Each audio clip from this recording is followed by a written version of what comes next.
Assalamu alaikum wa rahmatullahi wa barakatuh. Magacayga waa Habiba Ali. Welcome back to our channel. Channelka waxaan la qaybsadaa Xawa Xaaji. Kusoo dhawaada channelkeena. Maalin dhaweyd markaan in soo galay anigoo qandaysan oo hergebsan oo carruurtaygu jiranayeen oo show ii soo socda baad ogeydeen. Showgii wuu dhacay, aniga waan ladanahay. Marka maanta waxaan rabay inaan inkaga sheekeeyo wixii dhacay maalin dhaweyd. markii aan showga qaban qaabinay oo dhowr bari ay ka harsanayd dad badan baa tigidyo i weydiinayay tigidyadii sold out bay noqdeen aad baan uga xumaaday hadda waxaan ogaaday dadka daroogada gada how they feel markii dadka ay dhahaan wixii ma u baahannahay wixiina ayna mar dambe haysan I felt like I ran out of supply I had nothing to give weliba covid restrictions kiiba waxay dhaheen dadkii waa inay haaf noqdaan marka aad iyo aad baan horta ugu farxay inay dadka rabeen inay wada imaadaan laakiin waxaan ka xumaaday inayna aan haysanin enough tickets marka uu showgii uu bilowday ilaa dhammaadkiisii waxaan ogaaday inay dadkii ay qoslayeen ay faraxsanaayeen dad badan baa waxay u dhaheen waxaan ku faraxnay inaan guriga ka baxnay ujeedo kale shaahiyo sheeko oo ma sameeyo dad badan baa guryaha ku jiro oo ku qufulan oo covidkana uu kasii daray awal hore oo isolation wadamadan qurbahan joognay oo iyakoo ka jiray covidkan dadkii looga soo daray marka waxaan aad iyo aad ugu farxay in lasoo baxay in la is arkay markii aad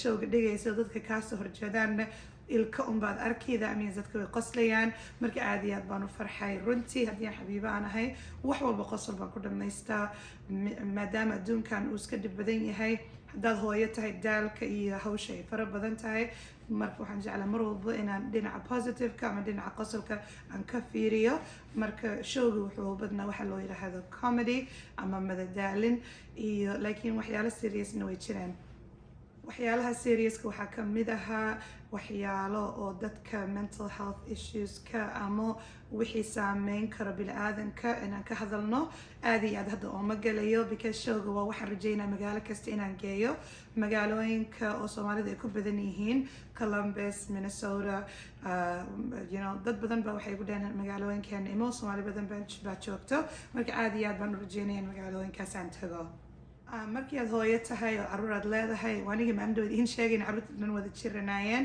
actually afar baad jiratay anigii marka lagu daro hadda laba yar baa weli iga yara xanuunsan oo hawadaaneyd isbedelkeeda waxay keentaa waddankeena wax loo yaqaano influenza ama flu marka kulligood flugaas bay haystaan marka daalka hooyanimada wuu iska jiraa dad badanba waxay ugu dhahaan aad iyo aad baad u mahadsantahay xabiiba inaad ka hadashid waalidka iyo dhibka haysto laakiin waa wax jiro anigana way isaamaysaa siday kulligan in saamayso laakiin ilaahay waa qafuur raxiim mar walbana waxaan awoodno unbuuna siin marka intaasaan hubaa oo maalin walba aan ogahay inuu ilaahay waxyaan awoodo bis oo igu taxaamayo marka farxaddeeda waxay ka timaadaa inuu ilaahay mar walba isaga i leeyahay i qalqay uuna i og yahay waxaan awooday iyo waxaanan awoodin marka taas weeye waxaan ku qancay qanaacashada ilaahay oo aan qabo aad iyo aad bay muhiim noloshayda u tahay haddaana ku qanacsanayn ama ku qanacsanaan lahayn waxa igu dhaco aad iyo aad baan murugadii aan ku jiri jiray markii aan yaraa oo wax walbaan u malaynaya inay culays yihiin ama dhib maxaa aniga laga soo doonay dhibkan waxaan u maray ba igu badnayd markaan yaraa hadallada aan dhihi jiray haddana wax kasta igu dhacaan haddii wax qaldamaan adduunka dhan hadduu dabagadoomo ilaahay nama dabagadiye waxaan ogahay inay ilaahay u qalqay ilaahay inuu qoray inuuna anigana mar walba asaga mas-uul iga yahay markii aan ogaaday inuu ilaahay baawarka dhan haysto inuu ilaahay mas-uul aniga iga yahay iyo wax walbo iyo ammaanada isii carruurtana ka walwalayo oon leeyahay ilaahay yoona igu dhimanin haddii xataa ilaahay naguma keena ay dhintaan waa inaan qanaacashadii aan ii sheegay aan mar walba ku noqdaa inuu asagaba marka horeba isiiyey isagana ii cashtay taasaana iigu weyn waxa iyo meesha ay qanaacashadeeda ka timaado aad iyo aad u xasuustaa markii shaahiyo sheeko showgii aan sameynay dadka ii imaaday markuu showga dhammaaday oo igu yiri xabiibo runtii waad naga qosashisay waan faraxnay meeshan inaan mar hore imaanay ahayd waxyaalahaasoo dhan ammaan baa la dhahaa anigana naanaysteeda waxa weeyaan ammaan ku nool aad iyo aad baan ammaanta u jeclahay markii dadkii ay ii sheegeen iyo ila wadaageen waxay ay showga ka malaynayeen aad baan u farxay ilaa hadda waxa weeye sidii barkintan baan haddaan qorax noqon karo oo brightness ay iga ifi karto aad iyo aad bay niyadeyda iyo kalsoonideeda u buuxsantay runtiina kalsooni darro badan baa isoo martay showgan ka hor. showyo badan baan samayn jiray, maba bixi jirin, mana hadli jirin dadka hortooda, inkastoo waxaan jilay mar walbo.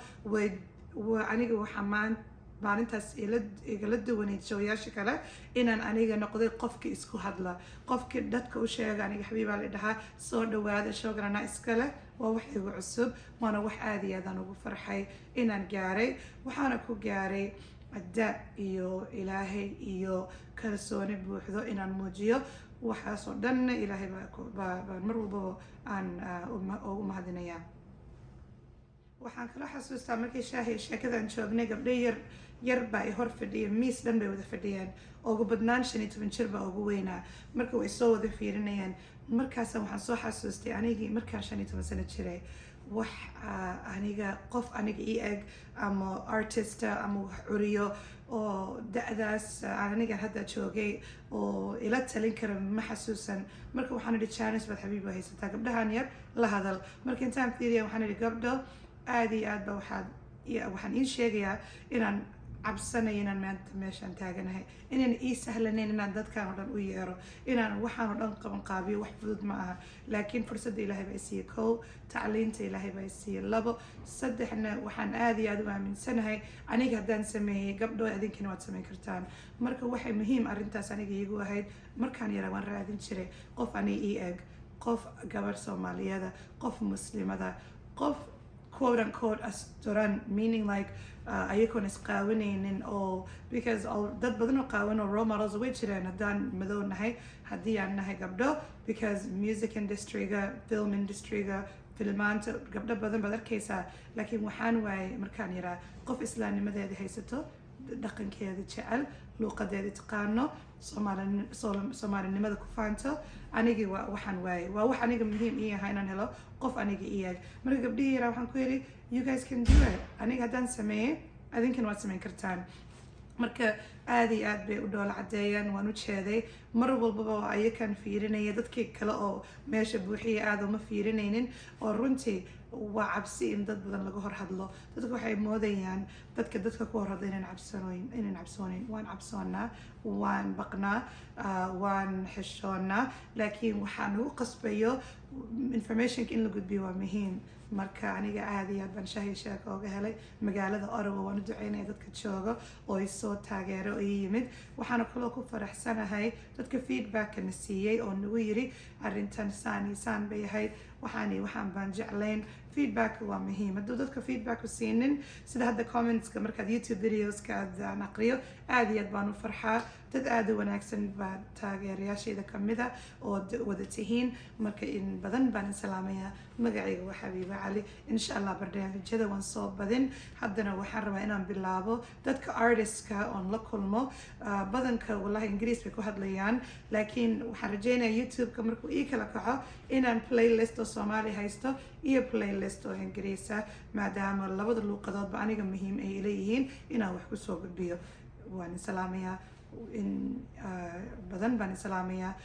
YouTube-ka channel-ka like gareeya, share gareeya, subscribe gareeya. waa gabadhiina xabiiba cali. asalaamu calaykum.